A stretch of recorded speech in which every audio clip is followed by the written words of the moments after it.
Hey, welcome to Guitar Knobs, the guitars, gear, noise, and nonsense podcast, hosted today by these knobs. Tony Dudzik, Pick Guardian. Billy Spitfire, Billy Spitfire Unlimited. Yeah, it's like you're coming up for air there. Holy mackerel. Hey, everybody, it's me, Todd Novak. Welcome to the Guitar Knobs podcast. We're thrilled to death that you are listening to our show. We are in our 7th year of production, everybody. Wow, Yeah. 7 years of glory. 7 years. Lucky 7. Here we go. I'm knocking on wood to not screw that up. Yeah. Billy, what do we do on the show? We talk about Time for redemption. boutique builders Yes, of fine gear. that's right. That's- And Tony, what else? Well, you know, we like to find the story behind the story from the movers and shakers in this fine world of musicality. That's right. And we've got a great one that we met at NAMM this year that we just referenced. We actually talked about this person. Oh, yeah, on We're the gonna last still speak in episode. third Absolutely. person until he reveals himself. And so we had a nice little chat about that. But person, reveal yourself. Well, I mean, you know, tell us who you are. Sorry. Hey, Barry from Grez Guitars here. Awesome. Well, we had a lovely time talking with you when we were at NAMM and discovering, you know, the funnest thing is when you walk in and you're like, whoa, what's this? And that's exactly what happened to both Billy and I, and no doubt thousands of other people that graced your booth. So we're going to have a great discussion about these guitars. In the meantime, where can people find the guitars that you make? Let's see. Grez Guitars, Grez Guitars.com. Obviously, the website and Instagram, Facebook, tiny bit of TikTok, and Oh, some dealers spattered around the country as well. You fantastic. can find on the website. Fantastic. I think you have a unique offering in the guitar world. At least we think so, and that's why we wanted to talk to you about it. So we're going to get into that more a little bit later. Tony, I like your hoodie. It's an old school NYC. This is an old, Yeah. old Navy Yeah, but hoodie. mostly the NYC part. NYC. Yeah, kind of cool. Yeah. So without further ado, oh, and by the way, Barry, where are you calling from today? A little town called Petaluma, California, about 45 minutes north of San Francisco, up in the Beautiful. countryside. Oh, wow. Yeah. Yeah, beautiful area up there. Northern California. Yeah, we're pinned between the coast and the wine country. Yes. Oh, It is wow. lovely. You know, Big one of my trees, favorite redwoods. things to do anytime that anybody goes, they say, "Oh, I'm going to California." I'm like, "Where about?" There, "Oh, kind of San Francisco and up north." And I was like, every single person I say, and I'm sure you're familiar with this. If you're not, I will be shocked. In an area called Willits, I know Willits. okay, one of my greatest memories. So living on the coast, if you live on the West Coast, kind of like you're kind of bound to the West Coast, because anything else is, you might as well go to Japan. Even if it's, you know, if you're crossing the Rockies, it's like, that's a real ordeal, especially like when I was growing up. So it was, our vacations were car trips up and down the coast. And at one point in time, we went up to Willits, and there's a fort there, and you can either go via the fort or go in through the actual forest area, but there's a very slow steam train, a logger train called the skunk train that runs the river logging route through the forest, and it's just there's no other experience like it. It is a unique thing all its own, and it is beautiful, and it is How slow is it? it's pretty slow, like 5 miles an hour? I don't know, miles an hour slow on trains. It's slow. It's not, you know, 5 you kilometers get an there, hour? You get there. I don't know. I don't know train speeds, man. But it's slow, and it's open car. So you can, there's closed car and there's open car. So in the open car, you're right on the cliff. You're looking down on this beautiful rivers going, doing the thing, and you're, you know, and, oh, it's great. Wow. So I encourage everybody. It's like, please, please, please go experience that, because it's like the only place in the entire country that you can really have that experience. Skunk Train. Yeah. I'm going to write that down. Yeah. That's still run? I don't know. Maybe, I know you're not the board of tourism over there. But Right. As far as I know, it's still going, which is a little surprising. But yeah, it's been going forever. And it gets you deep in the heart of the Redwoods. it's amazing, isn't it? I love it. Anyways, and you know what's crazy? It was when I was a kid, I had, you get to, when you go on trips and stuff, you always try to get your parents to get souvenirs. We didn't have a lot of money, so souvenirs were never really a thing that we got. But I managed to save up my taking out the trash money and all that stuff, and I got a tiny little like pirate cap gun. I kind of had a little collection of them, and I was like, pew, pew, pew, and this branch knocked it out of my hand. I was like the saddest boy. And you lost it on the skunk train. On the skunk train. Oh, no. Yeah. Nah. But to prove how great it was, I was like, doesn't matter. This is the best. So, Yep. No. anyways. So same here. We did not have a lot of money growing up, and on somewhere I have a box of all the the pennies that you put in the little machine that smashes it and makes a design on them. Yeah. So I mean that was our souvenir. I think it cost a dime at that time, or 15 or 20 cents, and then you put a penny in, and then you got a penny out. Yeah. So That's cool. yes. A little bit of narration here. Billy is actually he's working on a little thing here. In the past, we referenced how we got the Duesenberg trim and then the generic, I guess, eBay trim version of that. And so he's got two of the exact same, roughly exact same model guitar here. Pretty close.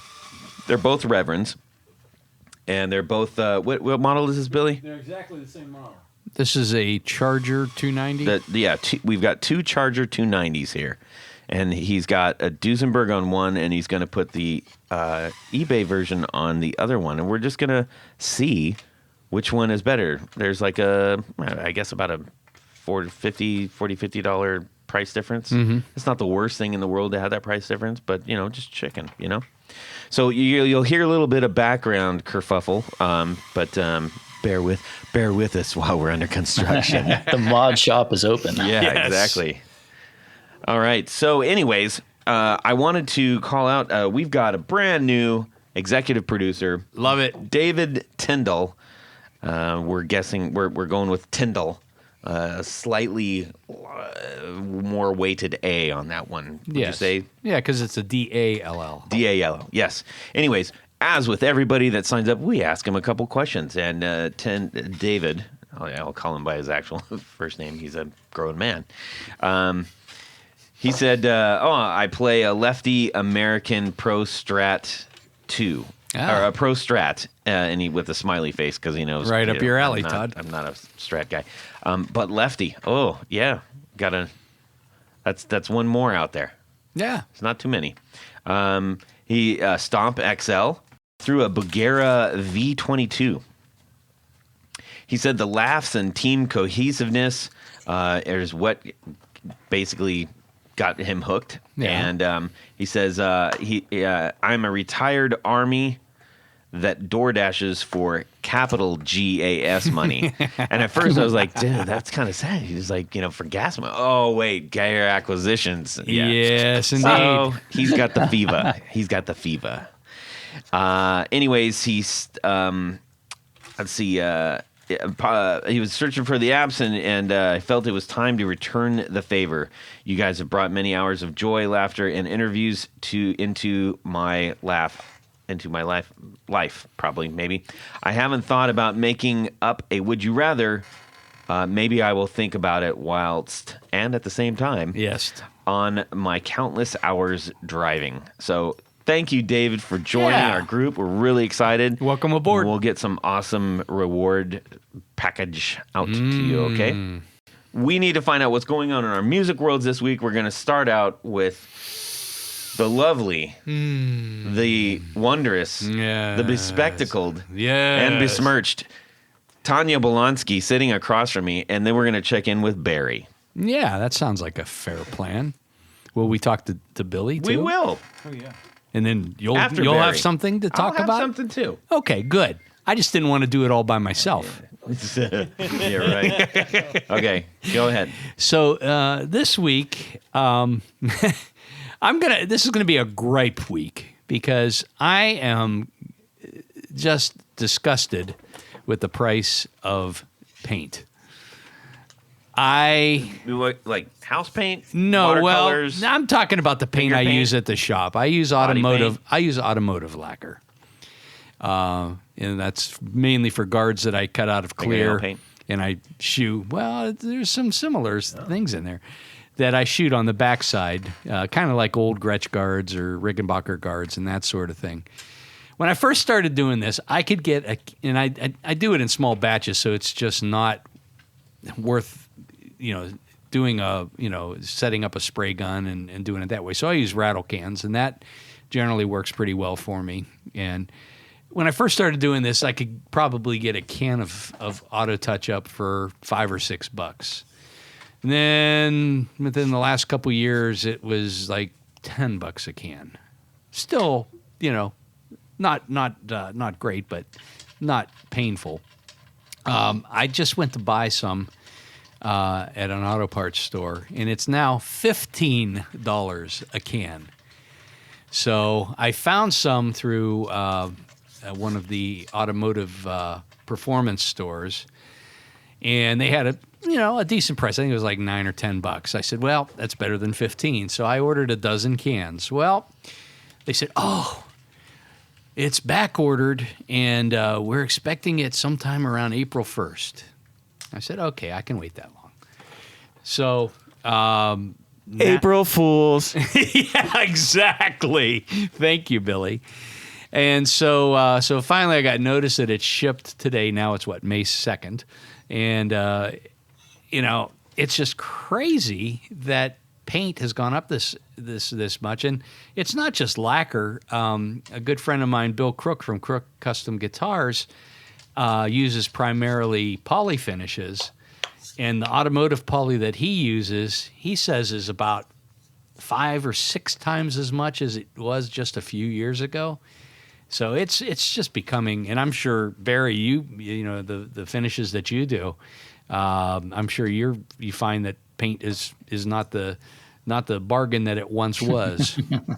So that's my gripe for this week. I mean, it's, people wonder why things cost what they do, and it's all these little bits and pieces. And in this case, it's a $10 or a $15 can of spray paint that, adds to the cost of the product. Is it a specific color that's a problem? Well, mostly gold was what I used. It's like a sunburst gold metallic.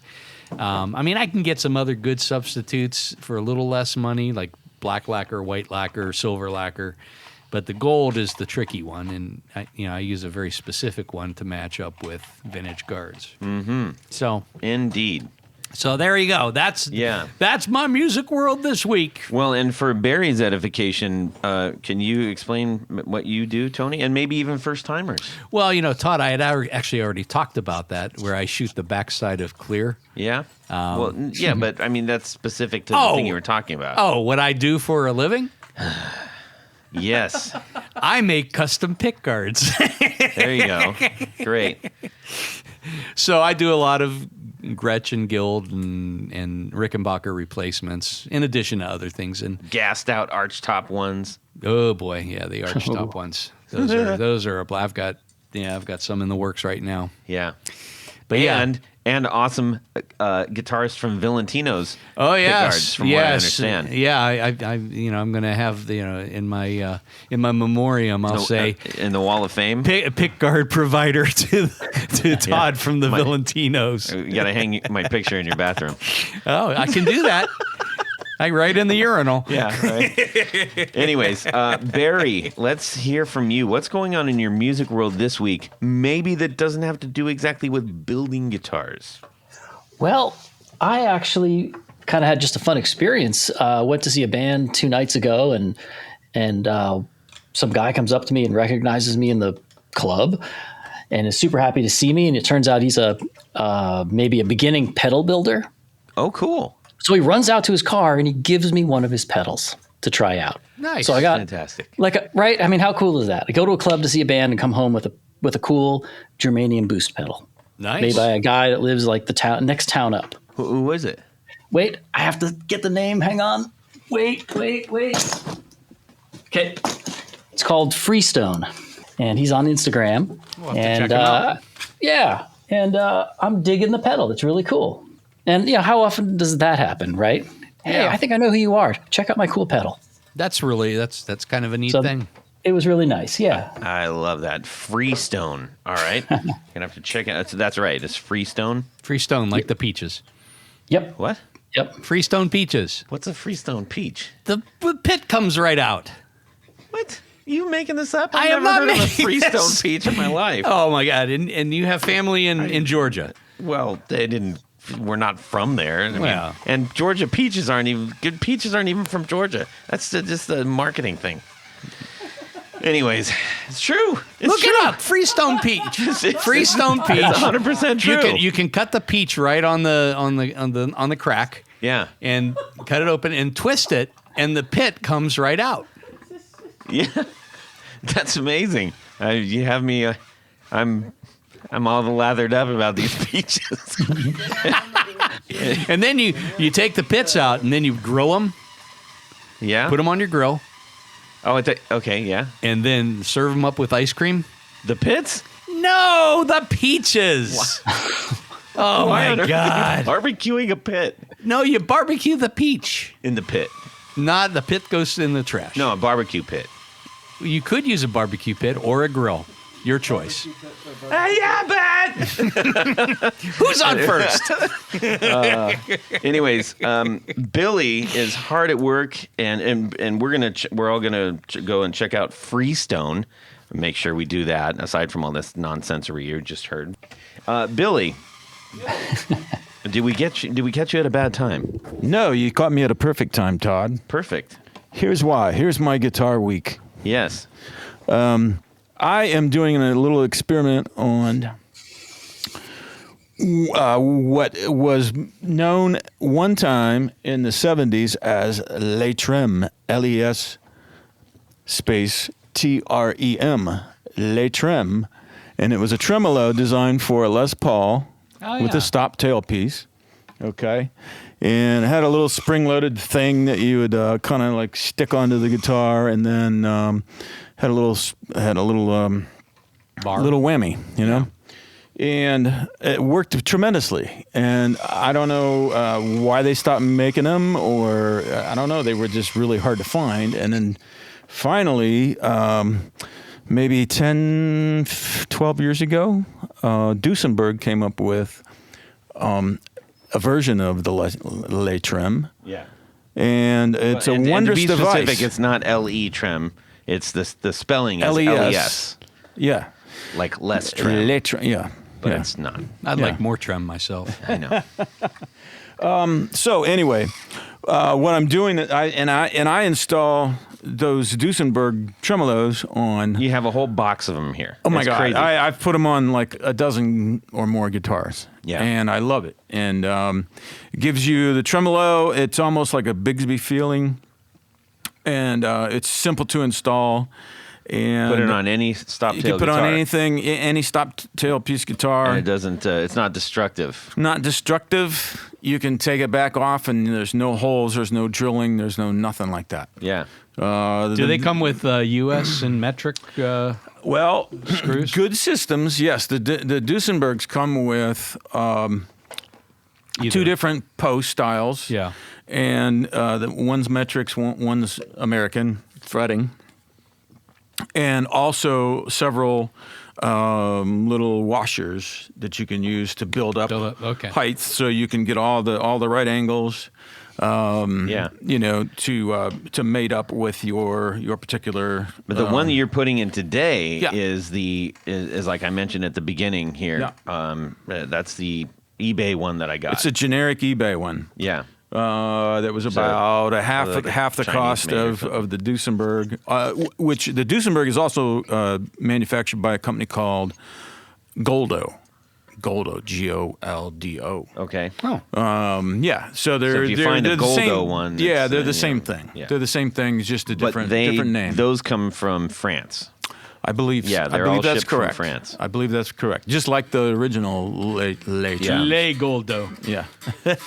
Anyway, so we thought that would be a really neat experience because he's so familiar with that actual piece of equipment. So seeing, well, what is this other one that's almost identical to it? There are some differences, but can't wait the to hear bar is more about different. that. Yep.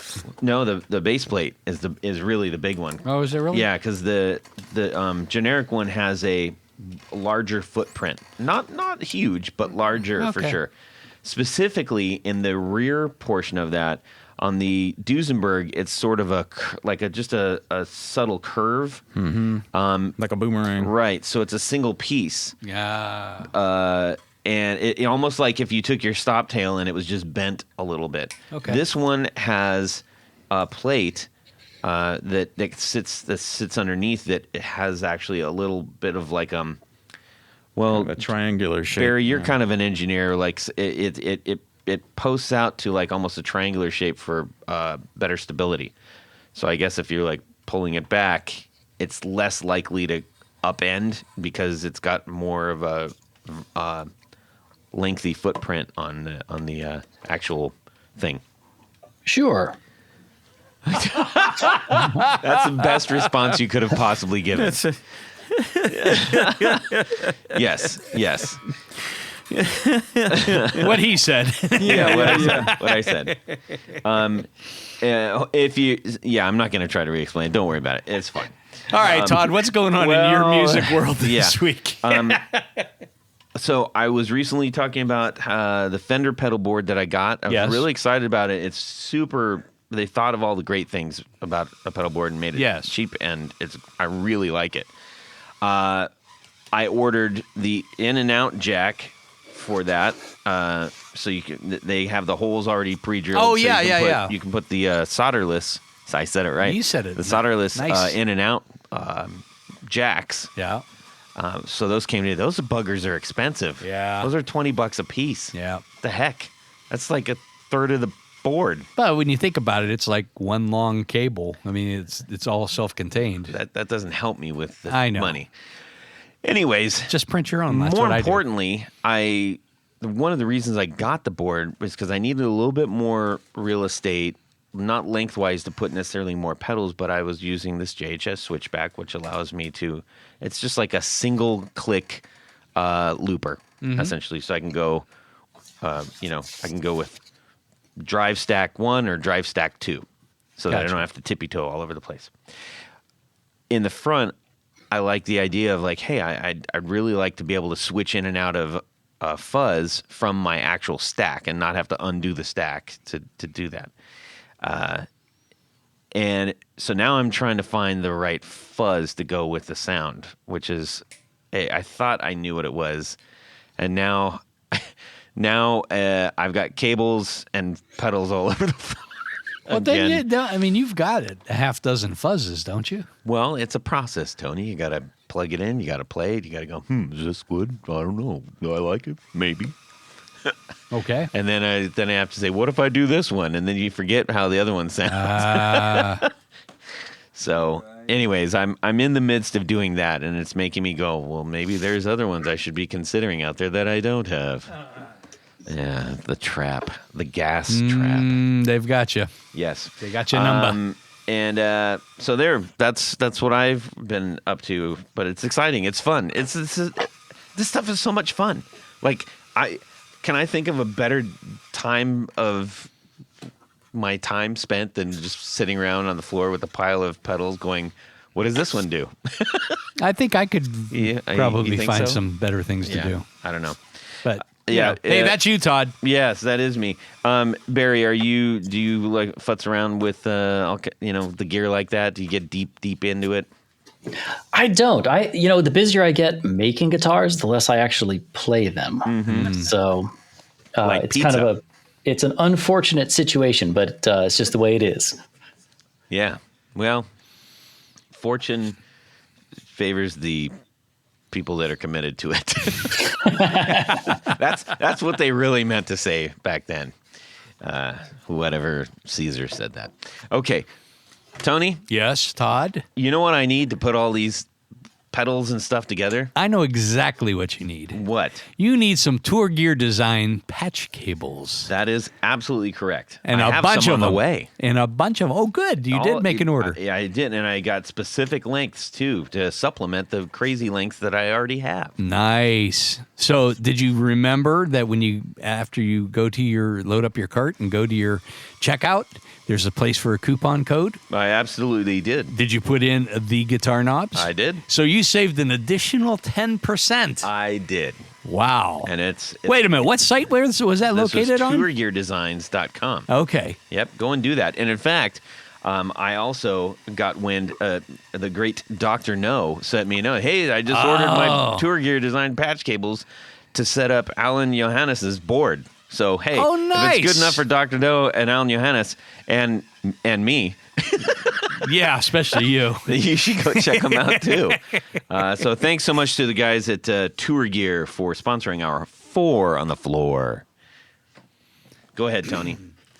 Let me get a little bit of this. That was a really good one. 1, 2, 3. 4 on the floor. All right, Barry from Grez Guitars. What is your 4 on the floor? All right. Number 1, Blackstone Appliances.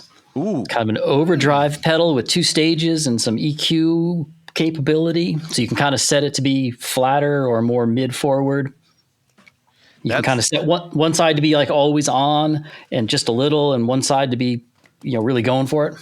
Yeah, I think the guy who owns a studio here actually has one of those on his board. Oh, he does? Yeah, the knobs are the potentiometer screws are kind of like set into the pedal, if I recall. Is that correct? Yeah, you have to use the tip of your pick to adjust them, so you can't change it once you find your settings you like, which is kind of good, I guess. Yeah, you're not going to kick it with your foot. Yeah, it's a great sounding pedal, and it's they're kind of unique in the pedal world, just for the sound they have, the form factor, and the drop screws and everything. It's very industrial. It's its own animal, and I think you can set it up so it sounds like an amp overdriving. So it's not so much an effect as it is just sounds like your amp cranked, but you don't have to crank your amp. Yeah. And it's a little bit confusing because it looks like the screws are holding in the faceplate. It's got like the old timey. Well, not old timey. I mean, it's not like Bro Brother, Where Art Thou? But like your washing machine appliance, pre-war era appliance and tooling placards that are very popular in the pedal world. And I remember looking at this thing. I'm like, where the crap are the knobs? and John just sat there and let me fluster a bit, and he's like, it's the screw heads, you dope. Right, like there are no knobs. Yeah, it's a little weird too because it's one of the few pedals out there that the actual potentiometers are on the ends of a horizontal pedal. So it's not like in the middle where if you got a vertical pedal and you put the foot switch sort of at the base of it. Oh, yeah, it's kind of it's a horizontal pedal. It's midway, yeah. And they're on the left side and the right side, which is kind of unique, and it's got top-mounted jacks. Yeah, the whole thing's a little peculiar, but I dig it. Yeah, it is. It's a unique thing. And those are holding their prices. That's a moderately price. That's a moderate investment. Not a deep, not so bad. Not so bad. No, I've had it a long time, and I remember when I bought it, it kind of felt a little pricey but doable. But that was a long time ago. I've had this thing a long time. It still is. Yeah. Yeah, those are running around like $250 right now. Okay. Yeah. What's next? Next is the Exotic Effects SP compressor, the one with the little switch so that you can have low, medium, or high compression, and a blend so that you can still have some of the clean, uncompressed signal blended with the compressed signal. Yeah, it's a mini pedal. We are fans of the EP Boost. Yeah. Yep. And I've been tempted to check out the SP, and they have one other one that's the same. I honestly didn't know about the blend. That's really cool. I love a blend knob. Yeah, I actually use it on its lowest compression and like 50-50 blend, and it's just wonderful. Yeah. I mean, if you want something super compressy, it'll do it, but it's not really what I need. So Yeah. Well, you're not doing 80s movie themes, so I mean, although that is kind of the rage right now. So. No, it sounds like if you recorded in a studio and they put on some slick compressor just to tighten things up, it sounds like that. Yeah. Yeah. That's good. That's good. How about number 3? Okay, so I'm kind of into reverb. So number 3 is Carl Martin's Headroom pedal, which is a giant pedal board spring reverb with 2 different sides. So you can kind of there's a like a mix and a tone, and you can toggle between. So you can kind of set one a little like darker and less, and one a little more and splashier. Mm-hmm. And it's a real spring reverb, and it sounds really, really good because I don't actually love the super clangy Fender reverb. Some of them, they sound a little bit too much like just sheet metal rattling to me. Yeah, some of them. Yeah. No, so this is just a little warmer. I also favor a non-Fendery reverb for the core of my music. And recently, I made up a song where I said, you know what, I'm going to go to the deep, dark, dank depths of the reverb tank for this one. And I was kind of in unfamiliar territory. It took me a while to kind of really dial in that specific sound. But that's where you need. Hold on, Billy. Let me turn you on. That's where you need the surfy sound. Yeah. Swell pedal. It goes with the reverb units, and it lets you focus on that that mid frequency to highlight where the reverb really kicks in. You can fine tune the sound. I like that. Now I have one of the Carl Martin Red Repeats pedals, which is that's a great delay. Yeah, it's not. It's got 1 or 2 really good sounds. It just sounds good. It sounds like a. There's no whiz bangery to it. Slapback echo sounds great. Some of the other stuff, it's a little bit of a stretch, but it's one of those old pedals that just still sounds pretty good. Yeah, yeah. You know what's interesting? When you got the Headroom, did you think it was a tape delay? No, I knew what I was getting. Yeah. I was looking for a spring reverb sound that I liked, because, like, again, a lot of them I don't like. Right. The reason I ask is if you look at if everybody's looking this up right now, it looks like what a lot of tape. The form factor is like big and it looks horizontal. like a tape echo. And the name is confusing, right? The name doesn't make sense to me. I don't know what that's about. Right. So. And it's got the little function, the little extra bits on the front where you can adjust. I'm assuming that's where you adjust the springs. It's to lock the springs, because I don't go anywhere with it, but if you were touring with this thing, I suppose you'd be able to somehow lock the springs so they're not just rattling down the road. Oh yes, I like that action. That makes a lot of sense. Like a drum.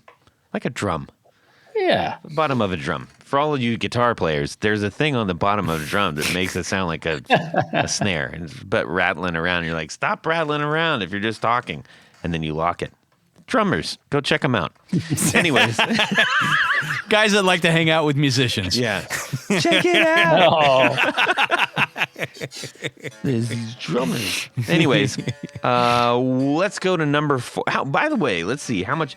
Those are about $280 right now. Secondhand? Or new?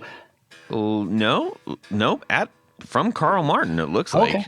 Okay. I think I bought mine secondhand, but Let me see. Why not that's on Amazon. That's on Amazon. $279. Kind of shocked that you can find that on Amazon, actually. I'm not trying to look there, everybody. Don't throw stones at me. Anyways, all right. 4 onward. Prorsum, as the British say. Number 4 is another reverb pedal. Ooh. The New Neighbor Wet. Oh, yeah. That's that one creeps up every now and again. That's been on the show a couple times.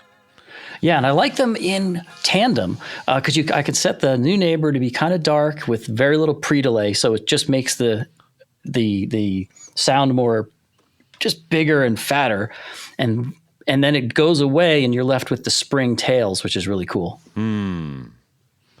Because the spring has like a little pre-delay built in, right? It just takes a minute to get those springs going. It just naturally has some pre-delay, and I fill it in with the new neighbor. Now, that is also, well, actually, I feel like when that first came out, that was pricier than it is now.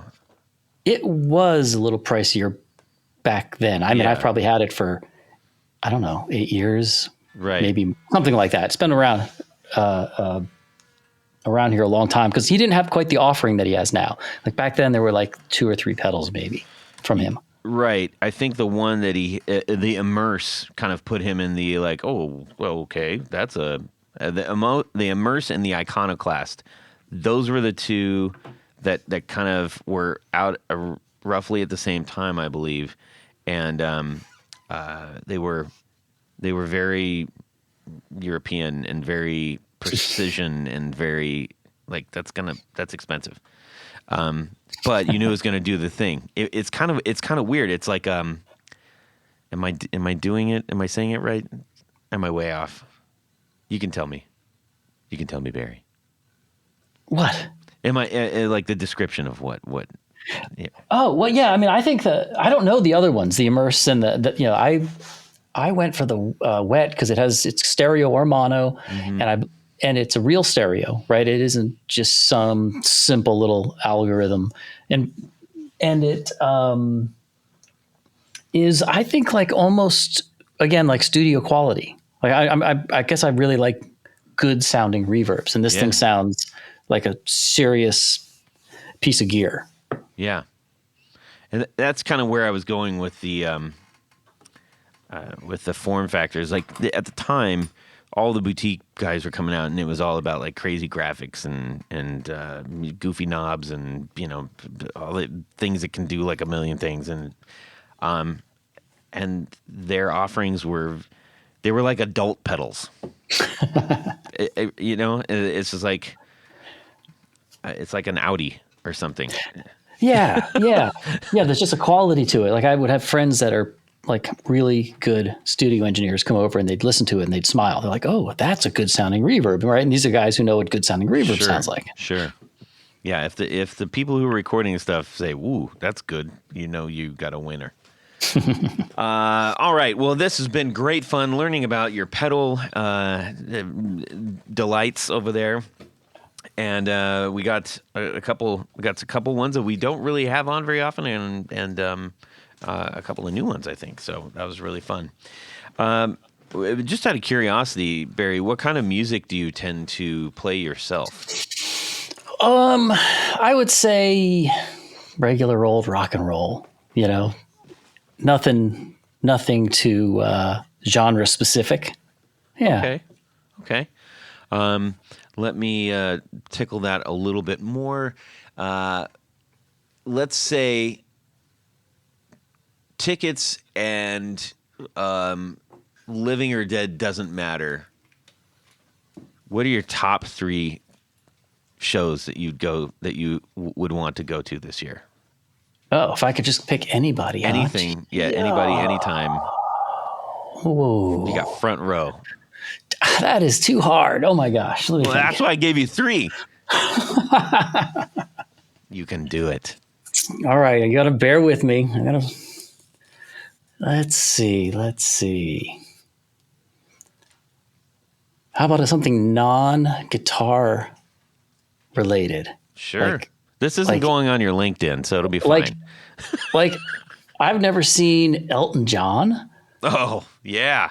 That would be something, right? Yeah, like late 70s or 80s era, maybe. Yeah. Probably not the Disney era, right? I mean, that's, let's be honest. And all right, and then this is not deep thought, but I never got to see Stevie Ray Vaughan before he passed. And I think that would be a spectacle, like whether you're a super fan of his or not.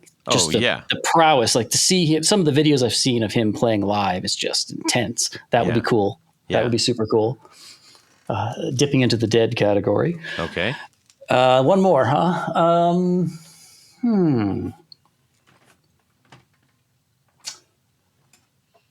John Lee Hooker. Really? Okay. That would be cool. Yeah, John Lee Hooker. In a real small place. It would have to be a super small little place. Exactly. Little club. Believe it or not, I saw Johnny Lee Hooker in a super small place called Really? Stashes on High Stashes. Street Tashes. in Columbus. Yeah.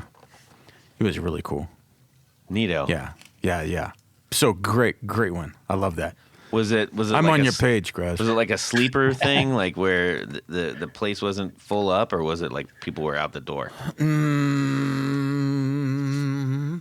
It was packed, but it wasn't too packed. Yeah. It was really cool. It was after the Blues Brothers movie.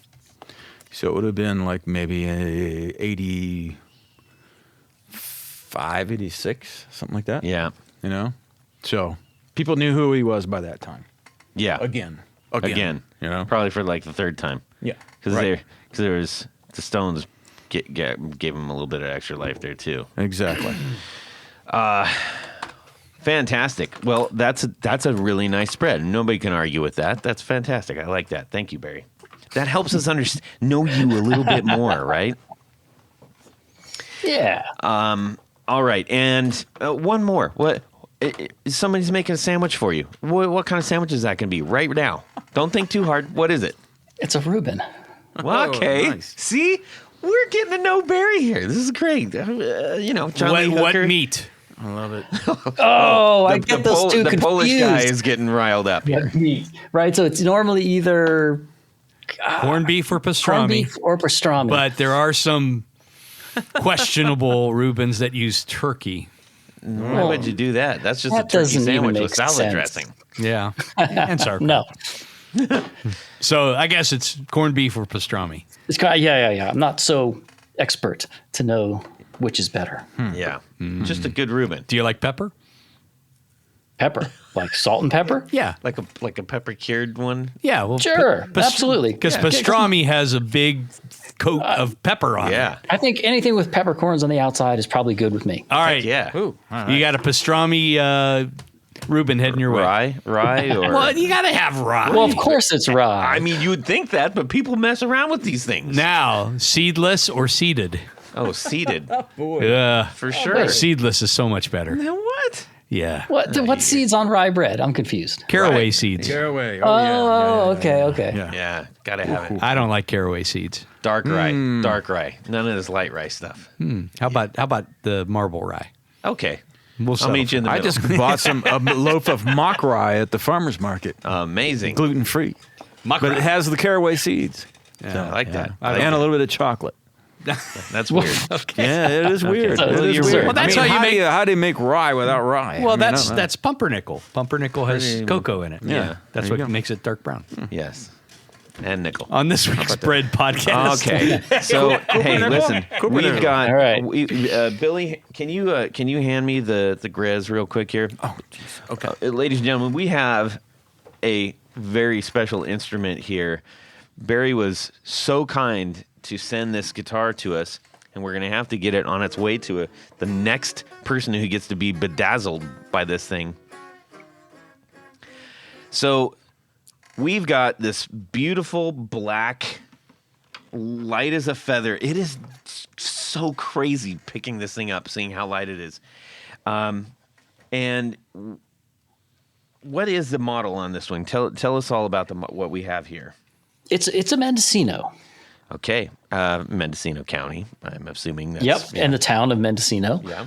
which is north of me, just it's 3 hours north. It's a ways, but so the top on that guitar is reclaimed salvage old growth redwood, and a lot of that would have come from Mendocino, right? That's where a lot of the sawmills were.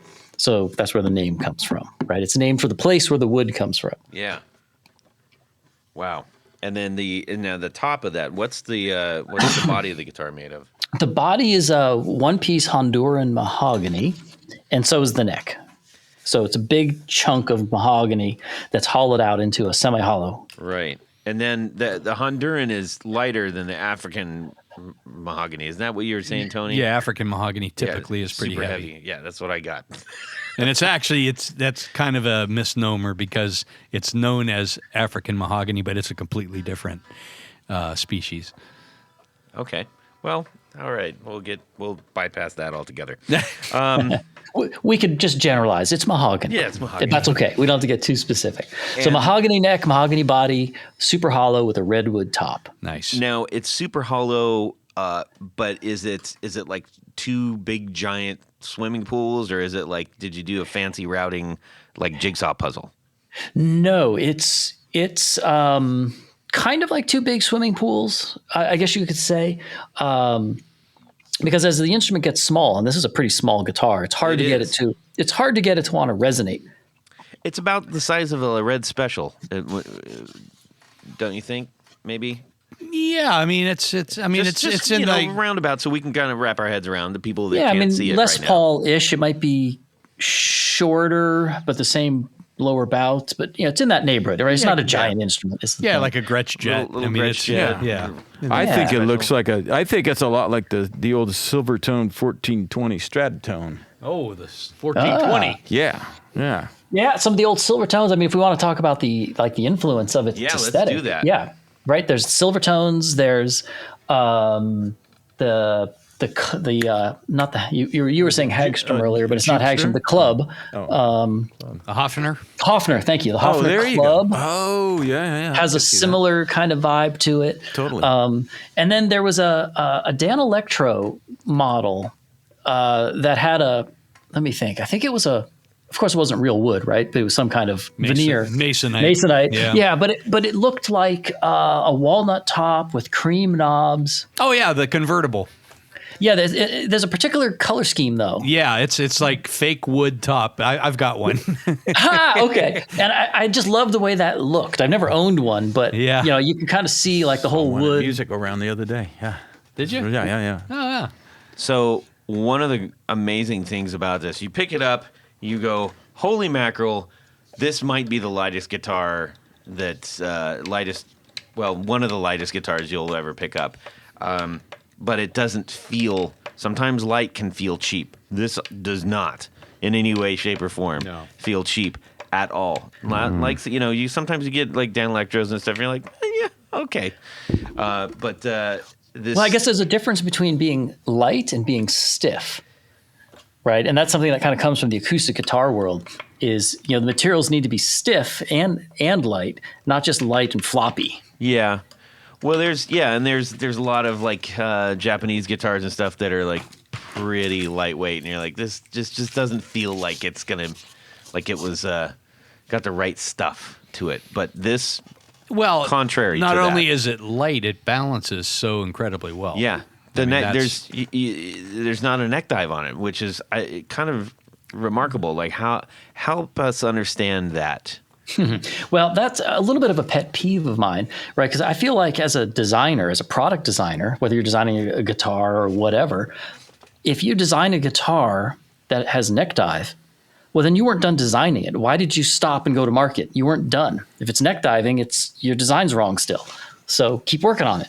Hollow out the neck. Yeah. Do something, right? I don't know. I Whatever love it you is. already. Yeah. No, this is awesome. That's what he told us at NAMM, and that's when Billy and I just did the look that we just did. We did the same one when we were sitting there talking to you, and we're like, okay, he's going to be great to talk to because he gets it. He didn't just go like, I don't know, made a cool guitar. Yeah. So Well, and you've got those Wilkinson tuners that are like the old timey Gibsons have. that's right. So it's nice when things all come together, right? So those tuners have a real cool vintage look and vibe to them. They work well. They're reasonably priced, and they're lightweight, right? You can't go hang some giant heavy tuner off the end of there. No, can't do it. You don't want to do Nope, that. you don't want to do that. And then the body is hollowed out, but think about where you're hollowing it and where do you leave material, and then the tailpiece, right? You got that big stainless steel Grez tailpiece on there. Yeah. Right. That's cool from an aesthetic. Hopefully, I think it is. It's great for branding, right? The name's just out there every time you see the guitar. Yep. And it's ballast, Oh. right? It's 12 gauge stainless steel. I thought you were saying it's balanced like it was shaped. Well, it causes with a taper balance or because it something. is ballast. Yes, ballast. Yes. Okay, got it. Right. Yeah, Right? That's Like it Which doesn't is have to be different than 12 most gauge. It could be. that's different than most tail pieces like Yeah. that. Yeah. Yeah, I think, some of the early arch tops would have had like these giant brass tailpieces. And one of the reasons they were so hefty was to help keep the instrument in balance. Interesting. Well, you also have some super lightweight pickups in here as well. Yes, those are, compared to humbuckers, those gold foils are probably, I don't know if they're half the weight of a humbucker, but they might be. Yeah. Yeah. Oh, the one we have, this one has Oh, that's the right. TV That one Jones. has the TV Jones D-Armins, or he calls them T-Armins. T-Armins, yeah. But they're also super lightweight pickups. Yeah. Yeah. See, Tony, I knew what I was saying. Yeah. And I love those D-Armins like that. so picture this Surface mounted. piano gloss black, beautiful guitar with a single white binding on the top. Yeah. And these two black, I guess, what do you call them? Black face, the black face pickups. And then without even plugging it in, you're just like, That's a G. in the tuning. Yeah. G for Grez. It's a nice subtle F hole too. It's a nice subtle F hole. Yeah. It's and just the thank you. one. It's very nice. Yeah, I think I am a little picky about F-holes, so I'm glad you appreciate that. I am too. I think a lot of F-holes are clunky and funky looking. Yeah. Or diamonds. Yeah. Right. They're not F-holes. Tony, I'm going to hand this over to you really quick. No. So as I don't want anything that befall that. Oh. Yeah, Billy takes really good care of his instruments. So, anyhow, okay, so let's learn a little bit. We've talked about this amazing guitar in front of us, and there were so many people. I'm surprised we even got to talk to you at NAMM, honestly, because when we went over there, your booth was slamming. It was rocking and rolling. And it really I was. really appreciate that you took the time to actually just say, yeah, let me tell you about this a little bit. And, we weren't merchants who are going to be going like, oh, we need 100 of these in the store next week. It's just like, we're just a couple of schmoes going like, this is really cool. What is it? Yeah, that's what it's all about, though, right? Yeah. Tell Spread us about the your word. experience at NAMM. What did you think? Was that your first run there? No, normally I do Summer NAMM. I think that's historically I feel like that has been a better investment. It's a little for a small company. Fair. It's easier to be noticed. It's more Costs fun less. after the show too, by the way. I Yeah, think, there's a lot more the going nighttime on. Stuff is way more fun. Yep. So I've had normally I would do a Summer NAMM booth, which of course I haven't done for a few years now. Yeah. And those are always super successful. And then Winter NAMM, I would normally sponsor some concerts and clinics with some friends down there. And we'd put on a little show offsite and, and film it and have, use that for kind of cool content throughout the year. So I'd always go to Winter NAMM, but I normally don't do a booth there. But, this year I was thinking, it has been with COVID, it's probably been almost 3.5 years since I had a booth at NAMM. Right, since before COVID, all the way back to Summer NAMM. So it was kind of time, I guess, to come out and show the wares a little bit. We certainly are glad you did, because that turned us on to you, and we got to meet you, and now we've got this gorgeous guitar in front of us, and we're going to find out about your story. And that's the reason I go, right? I mean, to put these things in people's hands. I think that it's not to get a $20 taco bowl. bad coffee. Anyways, Yeah, I think it just like you're experiencing the instrument and how it's just maybe a little different than others. yeah, You can't really fully convey that on a website. no. So- No.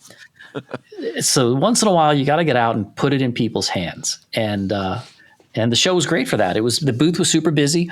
I definitely felt like it was a little more serious this year. I think NAMM was being stingier with passes. So they either cost more, or as a vendor, they gave you fewer passes with your booth. So there was maybe less riffraff running around because there were just fewer passes. So it seemed like everyone I talked to was serious in one way or another. Like it wasn't a lot of time wasting happening. I think that what you just brought up is a valid point. Sometimes we're like, why does it cost so much? But you just pointed out something that can also make that experience kind of annoying if you do have just a bunch of people who are there for just like, something to do. That can, that crowds everybody else out. So I didn't mind the cost of the ticket. So, and hey, I met you guys. Here I am. Show was worth it right there, huh? Bada bing. So let me understand how did you fall into the guitar making business? Go for it. Oh, yeah. I'm going to try to summarize and just say that I've always made my living as a product designer or designer in some way in the audio industry. Oh. So I used to design speakers for a living. I used to design, equalizers and amplifiers. I started out as an electronics designer, actually. Okay. And transitioned into being a speaker designer. And then later just became an acoustical consultant. I stopped doing products and was just, working on rooms, spaces, concert halls, basketball arenas, whatever. And I've always, of course, been a guitar player and a hobbyist woodworker, right? I've had a table saw, a sander, and a few random woodworking tools in the garage. And one day I just thought, I know about product design and I know about acoustics and sound and I know about guitars and I know about woodworking. That's kind of like all the stuff you need to maybe make a guitar. Mm-hmm. So I made one and it came out all right. So I made some more. What was the first model you made? It was an acoustic guitar, an OM style steel string flat top acoustic. I actually started out making acoustic guitars and then backed out of that a little bit. Yeah, that you went right for it, didn't you? Yeah, that was the most fascinating to me. It's funny because like designing an acoustic guitar has a lot of parallels to designing a loudspeaker. When you're designing a loudspeaker, every material has a sound. And you touch the cone of the woofer and you tap on the cabinet. Everything imparts something to the total. And an acoustic guitar is kind of like that too. Everything's resonating and thicknessed down so it jumps at the right frequencies and so I don't know, I just related to it really well. It was all topics that all made sense to me that I'd already thought about designing speakers or designing rooms. Now it's an acoustic guitar that we're designing. Right. But then I realized, why would anybody buy an acoustic guitar from Grez, right? So there's just like this new company. I've made 3 guitars or something like that, right? Why would anybody care? Mm-hmm. And I couldn't come up with a solid reason. Right? I mean, it's the classic thing. Ahead. Look, I made a thing. Aren't I amazing? Yeah. Somebody come and buy from it. a product design background, first of all, you were like, I know exactly how to do this. I'm not going to be one of those other people that don't go into this with some foresight. And then coming to that conclusion, I bet that was quite a point in time where you're like, there's not often that you probably felt like that as a product designer. Right. It's sort of like doing something because you want to. And then it's like backwards, right? Then figuring out, but can I sell this? Yeah. So I kind of slowly transitioned into building the guitar you have in your hands now, because I was looking at what could I do that would be both interesting to me and maybe would fill a niche and be different than other things. And like, what would be my reason to exist? Mm-hmm. And then in turn, maybe people would be interested in my product because it's just not another acoustic guitar, another Telecaster, another whatever. Right. And that was kind of a long process, an evolution, if you will, over many years. I've been doing this for almost 15 years now, I guess. But that was kind of the thing, is acoustic guitars were fun, but yeah, so I made a good acoustic guitar. I don't know. Yeah. Well, then the next leap into you start making electrics. So yep. Totally different thing altogether. That's like jumping from equalizers to speakers, I guess. Yeah. I totally dig old arch tops. Mm-hmm. And so looking at like old arch tops, which leads to, like an ES350, eventually that gets thinned down to like a 335, and just that whole evolution of the acoustic arch top becoming an electric arch top, and then a semi-hollow body. And like that whole progression, I think, is super fascinating. And that's kind of where I thought I could make something that was unique. Because I feel like, and you know what like an L5 is, a Gibson L5? Yes. Yes. Okay, like it's like truly an acoustic instrument. It's carved archtop. So if we kind of like say that's our acoustic archtop, and then of course you have a Les Paul, which is your solid body, and then in the middle you have a 335, the semi-hollow body. Right. Except, really, the 335 isn't in the middle. It's much more like the Les Paul than it is the L5. But it's not that acoustic, really. So my thought was, can I make something that's really in the middle?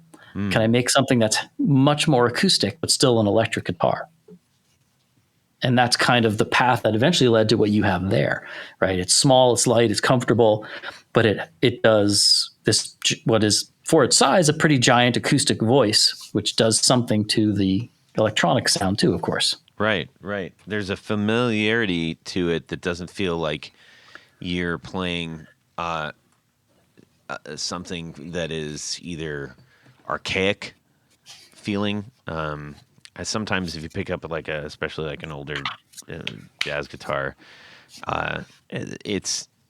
there's something about it that's like I gotta be careful with this, or the only sounds that can come out of this are X, Y, or Z. That's right. It's not flexible. Yeah. So you're bringing the elements that make those sound special and unique into something into a more modern player's hands. Yeah, I think it's a unique combination of things, of sounds and materials, and some people dig it and some don't, and that's cool. Luckily enough, people seem to dig it that I get to keep doing it. Yeah, I believe you had a baritone at the show, yep. Right? Yeah. Yeah, the baritone does pretty well for me, actually, because every company has a baritone. It's like the token baritone in the line. Uh-huh. These are, $500, $800 instruments. They're okay. They scratch the itch if you just want a baritone and you're going to use it once in a while. But if you want a really good baritone, the number of choices slims down pretty quick. Got it. And luckily I'm on that list, so... I sell a lot of baritones, strangely enough.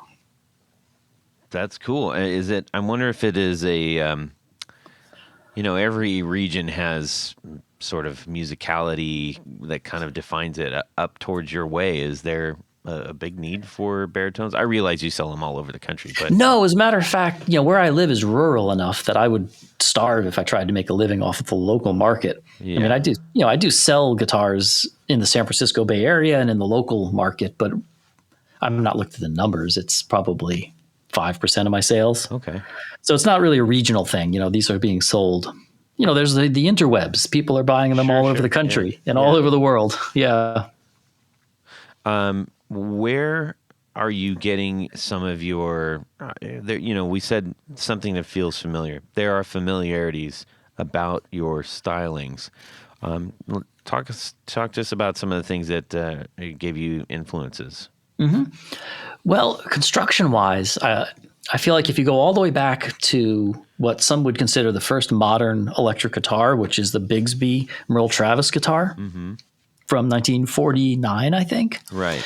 That's really a semi-hollow body guitar. And if you look at how it's constructed, and then you look at later guitars from like Kay and those sort of lesser brands, maybe, they're actually constructed similarly. They just weren't constructed well or with high quality materials, but the idea behind their construction was similar. So like I've got an old Harmony Stratotone here in the office.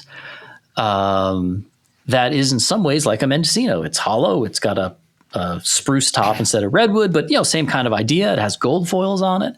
It sounds absolutely incredible, and you can't play it. It's just the neck is useless. Yeah. Some of the frets are so high you actually go up a fret and the note doesn't change, right? so it needs like a whole. Yeah.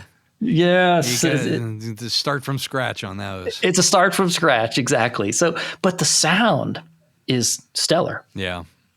So, talking about pickups a little bit, I know a lot of your models do have gold foils. I mean, what's your dream pickup to use on one of your guitars? I would say in order, it's maybe gold foils and diamonds, Okay. like the one you have. Yeah. Which actually have a very similar quality. They're not the same, but they're definitely in the same neighborhood. Especially the Lawler gold foils, Yeah. which have a little bit more meat to them than some of the more vintage correct gold foils. Yeah. Yeah. Some of the more vintage correct ones are a little leaner in the low end and a little more aggressive in the top end. Where the Lawler it's very gold foily, but it's almost like a little more balanced. Yeah, I was going to say they are definitely more balanced. Yeah, so it's a little bit more like the de-armament. So we could almost call that a sound. And then after that, I don't make that particular guitar with the P90s that often, but I do like P90s a lot. Have you tried the Lawler broilers, which are kind of based on Rickenbacker pickups? I've never tried one of those. Yeah, I've used those in a couple of guitars, and they do have that same kind of that Rickenbacker bite, especially early Rickenbacker, and I think that they're designed that way so that they can, I guess reproduce the tone without stepping on anyone's toes. Right. In Santa Ana. Yeah, no, I've not tried those, but they sound like they'd be like right up my alley. Yeah. I like really sort of lightly or unpotted P90s that have a little more bite to the top end. Yeah. Not overly muted. Yeah. And then in terms of, like finish work, I know like the one that we have obviously has been done up. Is that a lacquer finish? Yep, it's nitro, sprayed here in the shop. That one is, I guess, the traditional way to do a black guitar, if you go way back in time, is with black lacquer. Right. Where I'm doing really a black lacquer coat to color it and then clear coats over the top. Yeah, build it up that way. Build it. So it's maybe a little more a modern approach, but still old materials. So we spray them here. They got to hang around for several weeks to cure, and then we sand and buff them. And yep. Okay, cool. Trying to think of some of the other particulars. I mean, you mentioned earlier you like the lighter tuning machines. It helps with the balance a little bit in terms of the weight of the guitar. Yep. Have you, do you, on request or on other models, do you use like a sealed tuner or anything like that? I will usually use anything somebody wants as long as it makes sense, right? It's not like going to screw something up or just totally out there. But I normally tell people, just tell me what you want. I'll tell you if I can do it. Okay. Like I get people all the time emailing, well, what are my color choices? Like, no. What's your favorite color? Tell me, and then I'll tell you if we can do it. It's not so rigid, right? It's not like here's our catalog of 6 options. You can only choose these 6 options. Yeah. No. What's your coolest configuration? What do you just totally dig? Yeah. And then just tell me that, and maybe I can do it, maybe I can't. But let's start with that. Start with what you're super into and excited about.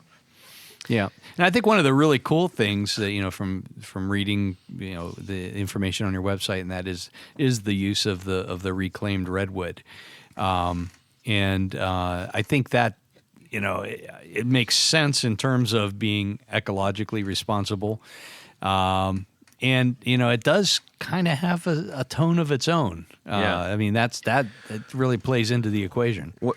Before you answer that, can you elaborate on? Well, I guess your answer would be an elaboration on that, but I want to throw in a little. Can you give us the background on why you chose to do that, and does it have any other meaning beyond its sonic value? Yeah, I think. Well, first of all, like in Northern California where I am, it's just the wood, right? Everything here was made of redwood way back when. That was just what we had. So redwood is just everywhere. The redwood forests are gorgeous. And so I'm kind of fortunate that I have access to a material that everybody else has to go online and buy from some vendor who's curated it and put it on the website for sale. Like I can just go out and see a construction site where they're tearing down an old building or go to a local salvage yard and find some of this amazing wood. Yeah. So I have access to it, which is part of it, right? And if it was much harder to get, it might change my feeling about it. But I can get it. And then, the fact that it is such a good tone wood. I hope, don't get ruffle feathers using that word, right? All wood has tone, but this wood it's a very toneful wood. How's that? Yeah, I like it. It's surprisingly light, which is, right up my alley. I think it's beautiful. I think it also varies a lot. So, you've got redwood that's much more beige and more red and darker and figured, and there's sinker redwood and burl redwood, right? So it's not like, we're just using redwood. We have one look. There's a surprising variety of aesthetics available with redwood. And then there's also the fact that it is, at least the wood that I'm using, is well seasoned or cured. Right, a piece of wood that is 100 years old sounds different than a brand new piece of wood. Yeah. Right. So I'm cheating a little bit. Like I'm making, like if you play, I don't know if you played my Junior when you were at the trade show, but when you play that Junior, it does something in terms of its sort of vibrance and how much, the whole thing is alive and vibrating, that you might get from a vintage Junior that's, 50 years old, because it's built from a piece of wood that is that old. It's even older, right? Most of these chunks of wood I'm using are 100 years old. So yeah, it imparts something. 100 years out of the that's right. growth stage. That's right. And sometimes it's even more, but yeah, you could, the tagline is kind of like it was a tree for 1,000 years, a bridge for 100, and now it's a guitar. That's your tagline. And that's kind of the deal, right? Well, and that's what I mean. It's like it's 100 years old. Once it became not a tree, but before that, it was 1,000 years old. Really old growth wood, which is, we've talked about this on the show. Is like how much is the sound, I guess, being impacted by new growth trees and all that stuff. Certainly, the construction industry has suffered terribly. Well, yeah. So, and it's not like old wood is amazing and new wood sucks. It's just with redwood specifically, the new wood is farm raised for like fence boards and construction lumber. Yeah. So it's growing super fast. Right. And so if you look at the growth rings, it's all just like summer wood. You see those dark lines, like light, dark, the growth rings. Yep. So in the really old wood, they're super tight together, and the wood has a stiffness. And the new wood, they're so spread apart, the rings, it's kind of like gummy and soft and smushy. And so new redwood is terrible for musical instruments. Mm-hmm. The old stuff is great, but of course you can't cut it down. Right. So the only way you can get it is to reclaim it from buildings and bridges and things like that. Interesting. But when you start talking about something more like mahogany or maple, like these aren't so different between the older wood and the newer wood. Because the old stuff grew unbelievably slow, and the new stuff is growing super fast with redwood. They're just so different. Mm-hmm. So a new piece of maple. That's why people are torrefying maple now, right? They're roasting it. They're trying to cook it in a way that simulates being old. But the difference is nuanced, and cool looking, and cool looking. Yeah. So the redwood is just cool all around. The fact that it's reclaimed. Is just a wonderful byproduct, right? Yeah. Let me ask. I know a lot of the redwood. There isn't just one redwood forest. There's there's kind of spread out, dotting the Northwest, and California specifically, and most of those are near the ocean. Yes. Do you have a theory at all on do you think that the salt air, the salt water affecting the actual growth of the tree is there anything to that?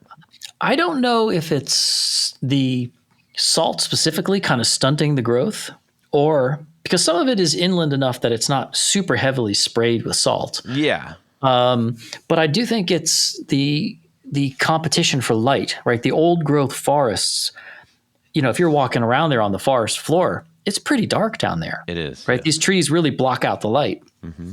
So I think they really are just competing for light and nutrients. And yeah, I think that's what it's about. Interesting. Okay, cool. Not But- exactly my area of expertise, Yeah. though. Well, I've always wondered that because like there's not many trees that you're used. At least, okay, I'm going out on a limb. If I'm going way off board, please forgive me. But I'm not a treeologist. But you were talking about maple and mahogany and stuff, and I'm thinking, well, those are trees that aren't necessarily coastal. Right. So certainly there must be some element of difference. Whether that comes out in tone, who knows? But just in its structure, it's it's different DNA made up of different influences on both those things. And then and even like we had Carmine guitars. Right. He's using pine of some sort, right? All old growth pine. So you guys are doing basically. You're with the same mentality. He's using reclaimed pine from 100 years ago, from all the Bowery stuff that and all these old buildings, planks, and all kinds of stuff, and that has unique qualities that can't be found anywhere else, simply because of where it's at geographically. Yep. It's interesting. Yeah, I know. I totally dig what they're doing over there, and it's the same kind of vibe. Yeah, I mean, this wood is redwood isn't anymore. But when I was going to say this wood is scrap wood to some people, but now people, at least in Northern California, all get that redwood is cool and valuable. But when I first started using redwood, they were still taking buildings down. And some of that redwood was just going into the chipper. They were turning it into mulch to put into people's yards. Wow. And now, of course, heathens. Yeah. Philistines. Yeah. And now it's like you go on like Craigslist and you got some guy, he's got, I've got a little sliver of old growth redwood. It's like gold. Yeah. Yeah, everyone thinks they've got something super special. They kind of do, but yeah. That's cool. Well, I appreciate the deep dive into that. I think it is a fascinating thing. We've never run into redwood, based guitar. So I think it certainly is part of the story for sure for your guitars. And the other guitars that are not semi-hollow, are those also using redwood? Yeah, so the Junior, which is of course a solid body, is also redwood, and it's a one-piece body. So that's in some ways even harder to find pieces of redwood that are big enough to cut one-piece bodies out of. Right. And what I've been using a lot of lately is bridge timbers. So the boards that would have held up the roadway, I've got some that are like 6 inches wide by 16 inches tall, like giant chunks of wood, and they would have been lined up, and the road went on top of that. Yeah. And so those I can cut one-piece bodies out of. Man. Wow. And so not only is it super old wood, and it has that really lively resonant quality because it's just so well seasoned, but there's no glue joints. That's cool. Yeah. Right. Super So cool. yeah, that helps. You have the at least if you go and you're Googling Grez Guitars, you have the Folsom on here. Is this something that you're still making? Yeah. So the Folsom is really just a different body shape, but it's the same idea. I like probably most people love Telecasters, but I don't want to make a Telecaster, right? Right. The world doesn't need me to do that. So that's kind of as close as I get to making a Tele, right? Well, maybe a rosewood or a redwood Tele would be. Redwood Tele. I think I did one time make a redwood Tele for a guy, right? When you're first starting out and somebody wants to buy a guitar from you, you're kind of like, I'll make anything, sure. Yeah. Where now if somebody asked me to make a Tele, I'd say, sorry, I don't. Yeah. Yeah. So I think I did once make a redwood Tele, but Well, and this one is you mentioned Bigsby earlier. This has certainly got a little bit of a super nod to Bigsby. super Bigsby inspired. Yeah. So the shape of it is maybe not exactly, but it's pretty darn close to the shape of the original Bigsby, and the pickguard kind of has some swirls to it that kind of mimic the armrest bevels that Bigsby put on his instruments. Right. So it's kind of Bigsby-ish with a little Tele thrown in, and that's kind of its reason for existing, I guess, is for me to have something with a telly vibe that's not a telly. Well, and this one is especially interesting, or at least especially because I'm looking at 3 of them together. You've got one with the short, sort of standard telly bridge on it. Oh, the chopped telly bridge. Yep. The chop with the 3 brass. And then you have the larger aluminum trapeze style. Aluminium. Aluminium, this trapeze style, kind of like on the guitar that we have here. And then you've got one with the Bigsby on it, on a solid body with Telecaster. That one's a real mixed up kind of guitar. And that one might be my favorite, actually, the one with the Bigsby on it. Just to play it. It looks cool. Super cool. Yeah, so those sell. I mean, that's not my big seller. It seems like I'm at this point, just become most known for the Mendocino. Yeah. So, and its derivatives, right? So there's the bass version and the baritone and the this and the that. But they're all, so the Mendocinos are probably what sell the most. But Folsoms sell, and they're cool. Yeah. Well, certainly to somebody who is, I think California, we just had the pleasure of, when we were out there at NAMM, Billy and I went to go see X and also James Infeld. I think that kind of vibe of music, they do like the Bigsby stuff, the old timey, cuff jeans and Bigsby's, Bigsby has its place. Yeah, for sure. Yep. Yeah. Do you know the builder TK Smith? Yes. Yeah. So, well, I mean, not personally, we're aware of him, but yeah. So, like, what he does is, I think, is super cool, and it's maybe more vintage correct than I want to be. Yeah. Right. Mm-hmm. But I respect what he's doing. It's really cool. So my Folsom is maybe, it's a nod. It's a modern nod. Yeah. So like his is more of a copy of a Bigsby with his own style. Mine is less of a copy of a Bigsby with my own style. And it makes sense because the people who he's making that stuff for, like, everything they do has to be period correct. Correct. Exactly. Like, right. Their lives are about the period correctness about right. That kind yeah. of stuff. So I'm more loosely nodding to it versus totally committing to it. Only boots if they've been made by somebody's hands, kind of thing. So on that same line, I noticed that you are now the keeper of the R.C. Allen molds. I guess they're technically molds. They are molds, yeah. And I think you procured those through Deke Dickerson, who is one of those guys that likes the TK Smith stuff, without a doubt. Tony, you're doing some deep cuts here, baby. What are you enlighten us? So R.C. Allen was a 1940s, 1950s guitar pioneer in California who worked alongside with Paul Bigsby and Sammy Mosley. I mean, everybody. I mean, in the California guitar world, he was among the top.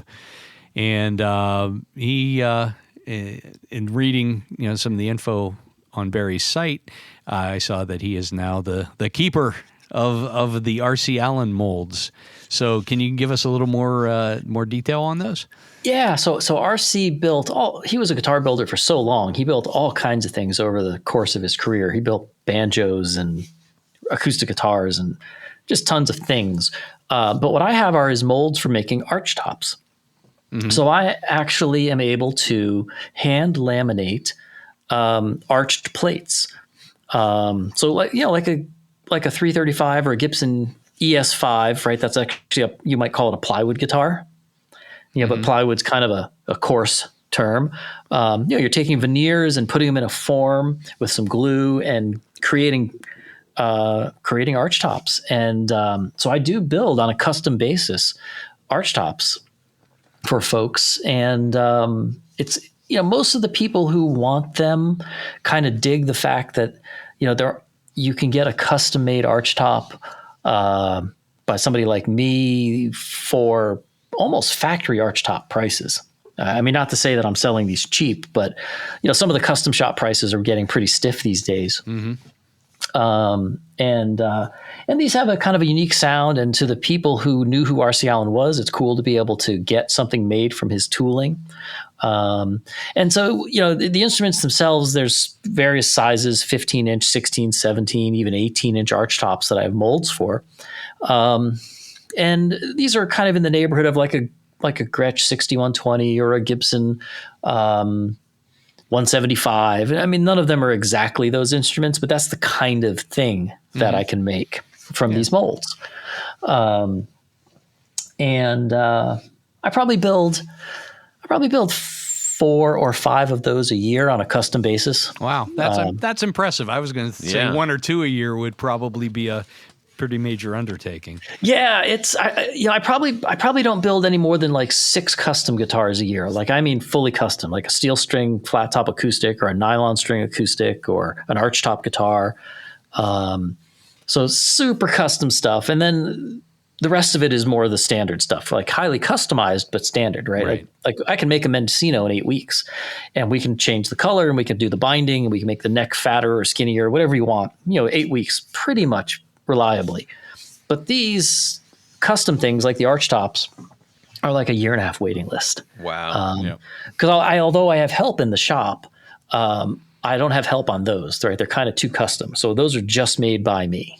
That's really cool. And with the vintage lineage, that just makes the instrument even that much cooler. Yeah. It's made of unobtainium-ish stuff. Well, Barry, this has been a ton of fun learning about your awesome guitars and the craft and the care that you put into them, which is so clearly evident the minute you put your hands on one. Well, I appreciate that very much. You bet.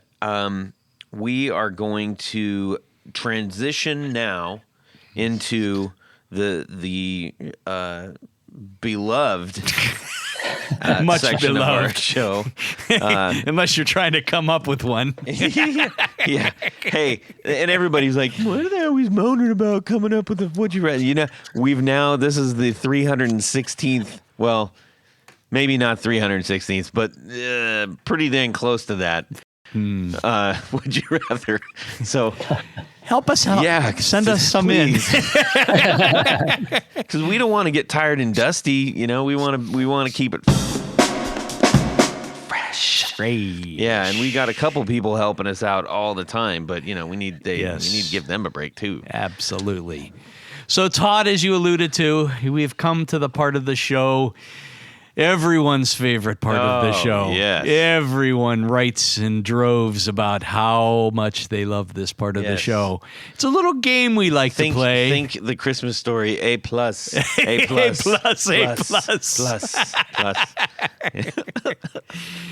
So it's a little game we like to play called a Would You Rather.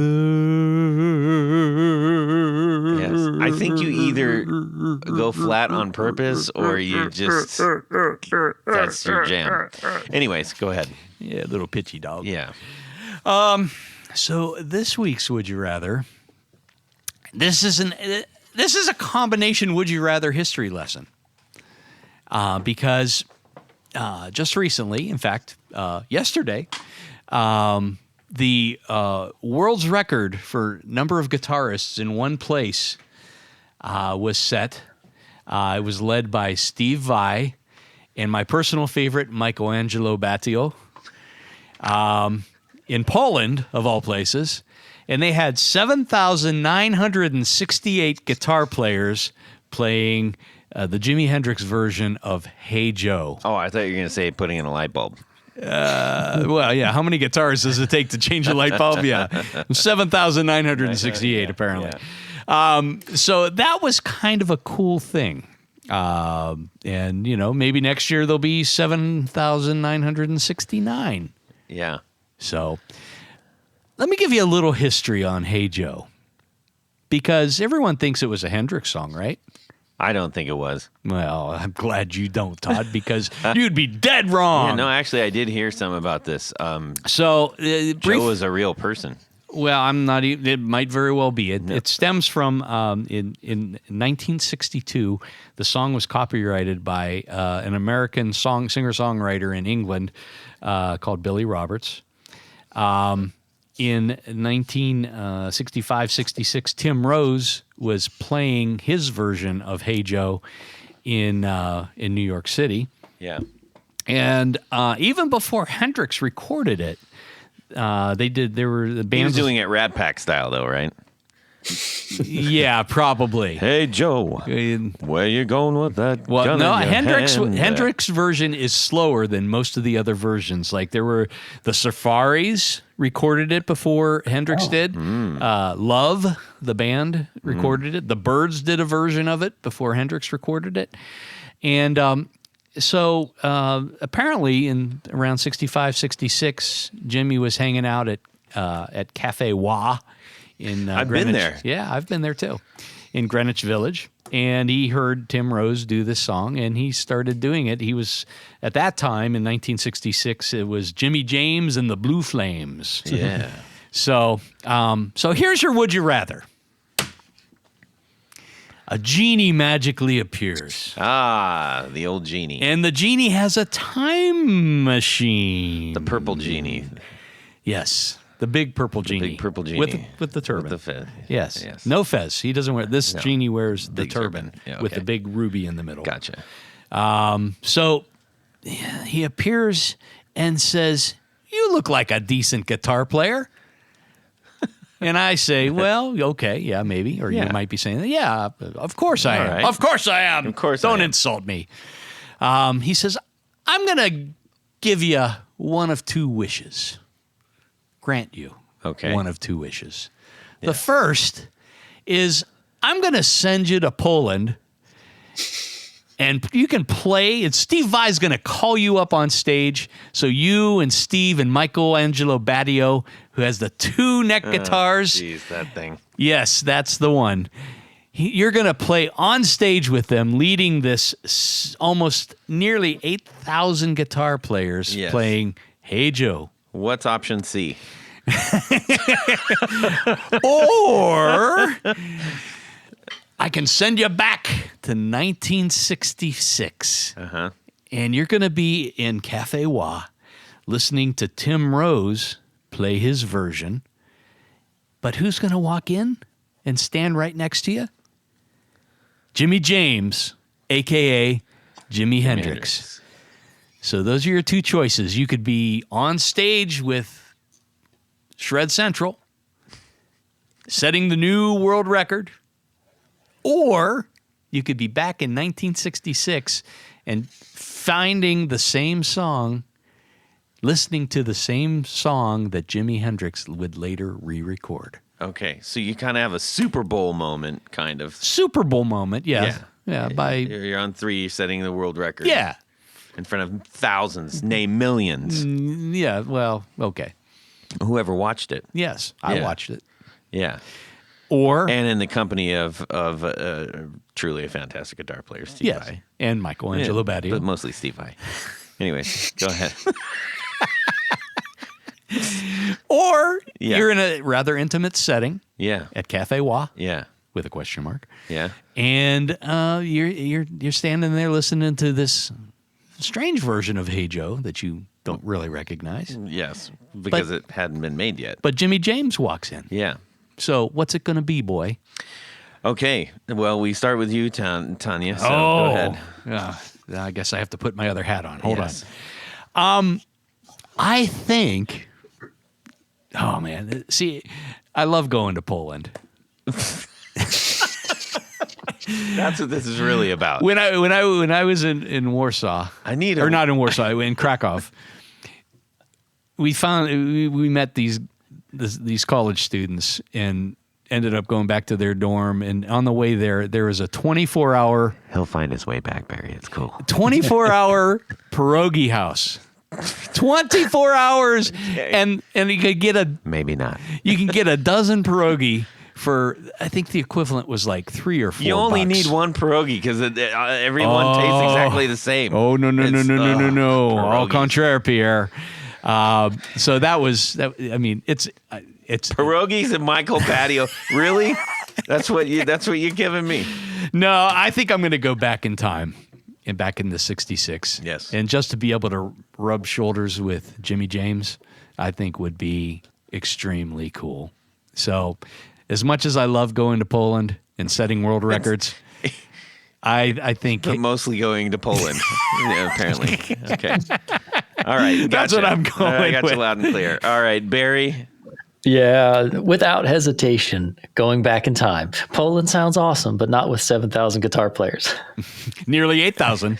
Nearly 8,000. I mean, maybe on stage. All right, no. He just went to NAMM. Why on earth would he want I don't need 7,000 more. Yeah. Yeah. So, yeah. Tony, you just want everybody on your island this time, finally. Yeah, that's not even a remotely a would I rather kind of thing. It's that's Yeah, but you can be making history.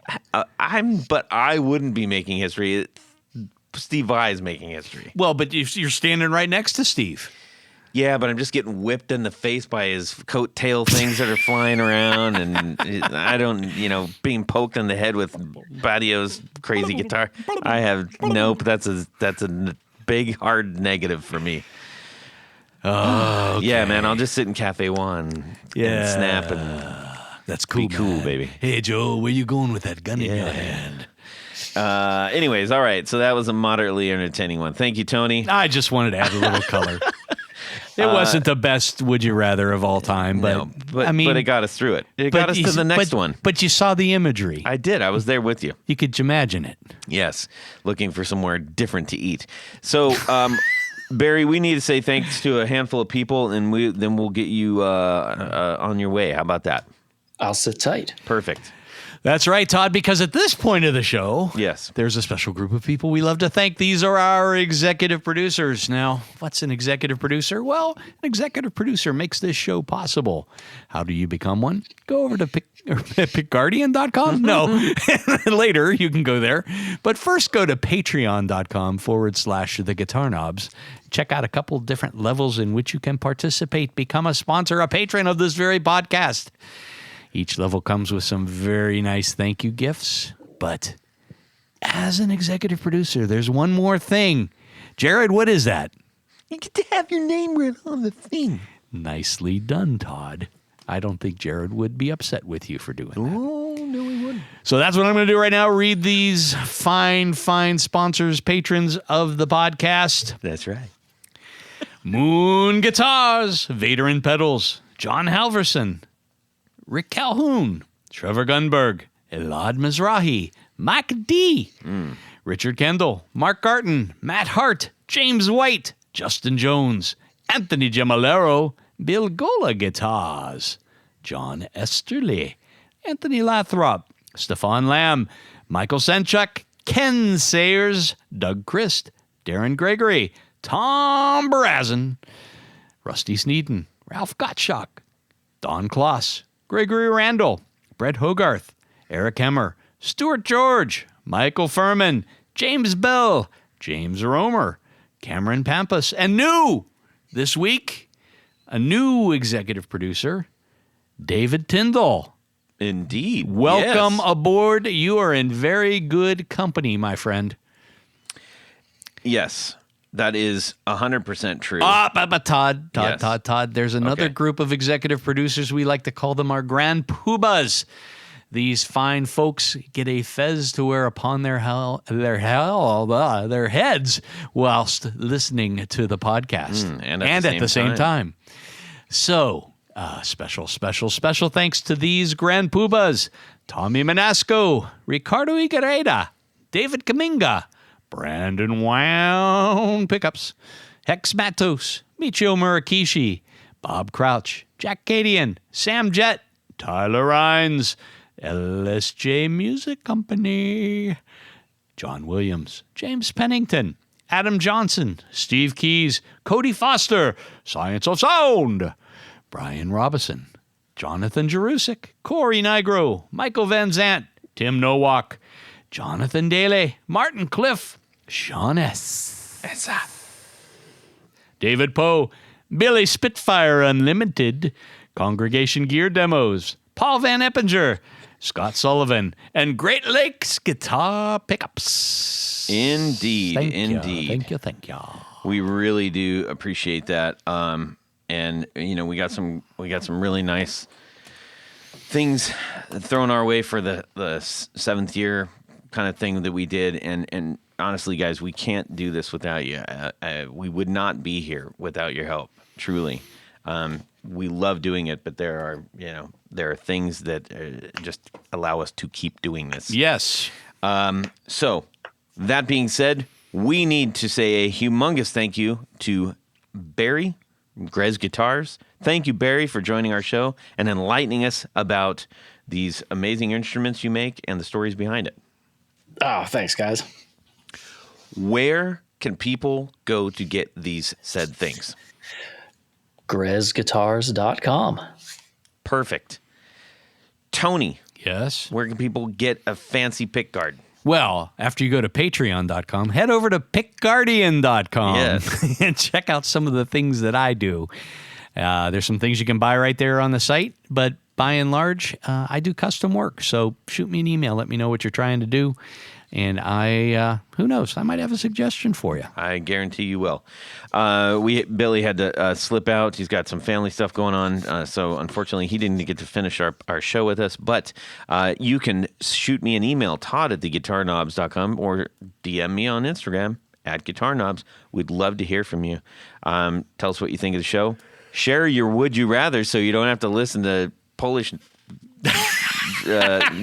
trips. You wait and till the stuff. next time. Yeah. We're going to have a pierogi guitar. Anyways, yeah, please reach out and just, we pick up the phone. We do, honestly. Ask any of the other people that do. Anyhow, thank you all for joining us for the show. Thank you to Barry.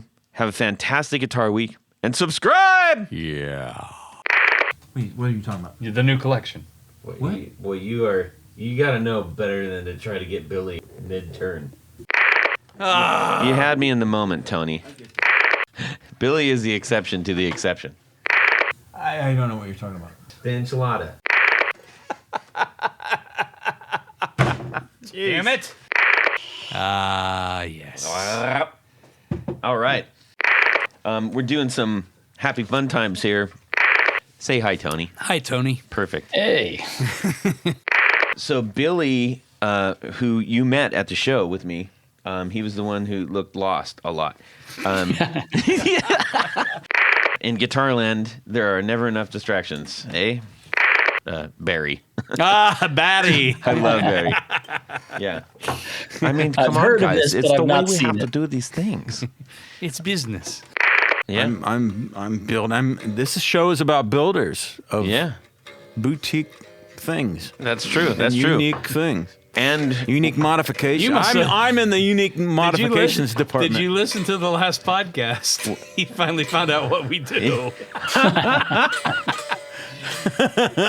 Oh, my answer is still gear. Eventually. German. It's Germans, then. Yeah. They must be talking about the Germans. If you were Eastern European, you'd say Grzebik. Grzebik. But My last name Yeah. is Novak, so I'm I'm right there. I'm American is Dudzik. I'm actually a Dudzik. Dudzik, There you Dudzik, go. Novak, Yeah. and Grezbik. yeah, the GRZ apparently is one sound. It's a Grzebik. Yeah. Yeah. You haven't seen Barry? No, it's on HBO, right? Yeah, it is. Yeah. It's Somebody was just telling me about it. It Oh, is my God. fantastic. Yes, It is a killer show. literally. Oh. Waka waka. You're fine. You're fine. Just go about yourself. And away we go. Well, that's it for these knobs. Please visit our Patreon page at patreon.com/theguitarknobs. Visit our website at theguitarknobs.com for all of our past episodes, 4 on the Floor blog, and other good stuff. You can connect with us on social too at our Facebook page and share your gear and stories on our Facebook group. Also, be sure to check out our Instagram at Guitar Knobs. Catch you next time.